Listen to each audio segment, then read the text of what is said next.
Olá pessoal, eu sou Pedro Brandão, professor de língua portuguesa formado pela PUC do Rio de Janeiro. Começa agora mais uma videoaula do nosso canal Português Papo Cabeça. Em primeiro lugar, inscreva-se no nosso canal para não perder nenhuma das nossas próximas videoaulas e ative o sininho para receber todas as notificações. Nessa aula nós vamos retomar o assunto de intertextualidade, que de alguma maneira foi introduzido na nossa aula de número 463. Quem quiser pode clicar no card que se encontra no canto superior direito da tela para rever a aula. A intertextualidade está relacionada ao fato de que, para o processamento cognitivo, ou seja, produção e recepção de um determinado texto, recorre-se ao conhecimento prévio de outros textos. Cada texto que alguém produz estabelece um diálogo quase que inevitável entre outros textos. Em alguns casos, como na intertextualidade que nós vamos estudar nessa aula, existe um texto anteriormente produzido, que dialoga com o texto que nós estamos lendo.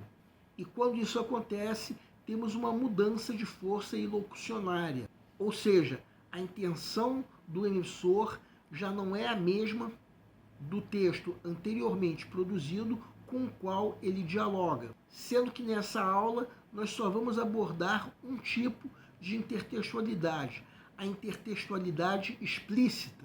Uma intertextualidade que muitas vezes é pedida em provas de concurso, talvez nem tanto em provas de vestibular.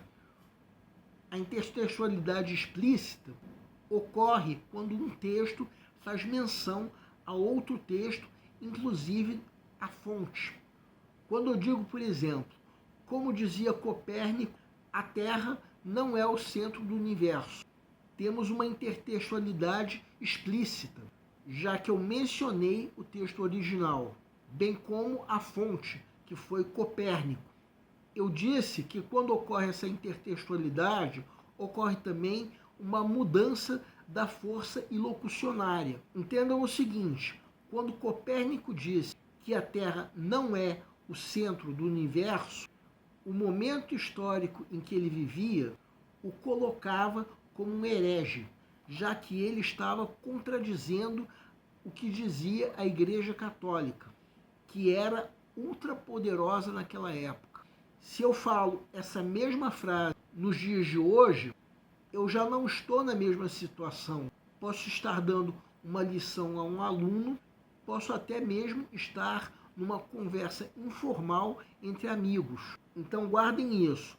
Quando um texto faz menção a outro texto acompanhado da fonte, temos a intertextualidade explícita. Entendendo isso, vamos comentar uma questão de um concurso relativo a esse assunto. Trata-se de um concurso que foi realizado já nesse ano de 2023, que veio com uma crônica da jornalista Marta Medeiros, intitulada O Vestiário Japonês. Vamos entender. Segue um quadro. Analista do Ministério Público Estadual de Minas Gerais, Instituto Consulplan 2023. O vestiário japonês. Um evento do porte da Copa do Mundo tem sempre mais a mostrar do que a bola rolando. Nem tudo que importa acontece apenas dentro do gramado, ante as câmeras e os holofotes. Pode-se marcar gols em pontos diferentes do estádio. É o caso da seleção japonesa, que estreou com uma vitória inesperada sobre a Alemanha. Um feito de arregalar os olhos, mas deu show mesmo foi no vestiário. Até a FIFA se impressionou. Ao término da partida contra os alemães, os jogadores japoneses voltaram para o vestiário, tiraram seus uniformes, dobraram, guardaram, devolveram os cabides a seus lugares e, a julgar pela foto do local, também lamberam o chão, escovaram as paredes, passaram um pano nos armários. Mesmo esgotados pelos 90 minutos em que correram, suaram, driblaram e marcaram em campo, sobrou energia para deixar a sala onde guardaram seus pertences, igualzinha a uma locação de propaganda de material de limpeza. Cheguei a pensar que eram patrocinados pelo Pinho Sol e não pela Adidas. Nas arquibancadas viu-se o mesmo comportamento, como se fosse uma ação orquestrada. Assim que o juiz apitou o final da partida, os torcedores japoneses comemoraram do jeito que sabem, sem exaltação frenética, e sim com as boas maneiras que trouxeram de casa. Recolheram copos, garrafas, embalagens e colocaram tudo em sacos de lixo. Estaria havendo uma competição paralela no Catar? Se a disputa for pelo povo mais bem educado, nem precisamos chegar ao domingo, dia 18 de dezembro, para saber quem levanta a taça. Isso tudo faz lembrar o famoso discurso que um ex-almirante da Marinha Americana, William McRaven, fez em 2014. Se você quer mudar o mundo, comece arrumando sua cama pela manhã. Infelizmente, em sociedades escravagistas como a nossa, a tendência é pensar que não precisamos fazer pequenos serviços quando a gente sendo paga para fazer por nós. O Japão baniu a escravidão oficialmente em 1590, o que explica, em parte, seu avanço exemplar. Os Estados Unidos em 1865. O Brasil, o último da fila, em 1888. Datas para registros em livros de história, pois sabemos que se a mente continua intoxicada pela ideia de que a sociedade é dividida entre pessoas superiores e inferiores, a exploração não cessará nem hoje nem nunca. Portanto, juntemos o cocô que nosso cachorro fez na calçada, já que a rua é de todos e não só de alguns. Coloquemos no bolso o papel de bala que largamos displicentemente no chão do estádio. Lavemos o prato de pipoca e o copo de cerveja que deixamos sobre a pia, entre outras oportunidades diárias de fortalecer o nosso caráter. São os gols que qualquer um de nós pode marcar, em vez de apenas se sentar em frente à TV para assistir aos gols dos outros. O conceito de intertextualidade está relacionado ao diálogo entre dois textos diferentes. Ocorre quando um faz referência a outro que preexistia, inspirando-se em sua forma ou mensagem para criar um novo discurso. A intertextualidade pode se dar de forma explícita ou implícita. Considerando essas informações, selecione a passagem que apresenta um exemplo de intertextualidade explícita. A. Estaria havendo uma competição paralela no Catar? B. Se você quer mudar o mundo, comece arrumando sua cama pela manhã. C. Cheguei a pensar que eram patrocinados pelo Pinho Sol e não pela Adidas. D. Um evento do porte da Copa do Mundo tem sempre mais a mostrar do que a bola rolando. Peço para que deem uma pausa antes de ser dado o gabarito.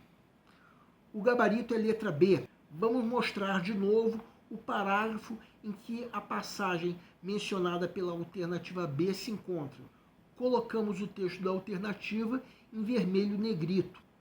O texto menciona a fonte da citação, no caso do ex-almirante McRaven. Ou seja, se está mencionando a fonte, temos uma intertextualidade explícita. Ou seja, essa alternativa responde à pergunta do enunciado. Se alguma outra alternativa responder, essa questão pode ser anulada. Mas vamos conferir uma por uma as outras alternativas. Primeiro, a alternativa A. Quem quiser pode dar uma pausa. O trecho da alternativa, que no texto está em negrito vermelho, é simplesmente uma reflexão da autora. Não faz qualquer menção a outro texto, muito menos menciona a fonte. E se não menciona a fonte, logo não temos uma intertextualidade explícita. Agora vejam a alternativa C. Trata-se de um comentário e não há qualquer menção a outro texto, muito menos uma menção à fonte. E se não faz essa menção, logo não temos uma intertextualidade explícita. Agora vejam a alternativa D. Trata-se mais uma vez de um comentário da própria autora, que não menciona qualquer outro texto. E mais uma vez, não menciona outro texto, assim como não menciona a própria fonte, não havendo, portanto, intertextualidade explícita. Assim sendo, a alternativa B é a única que responde corretamente à pergunta do enunciado, sendo, portanto, o gabarito da questão.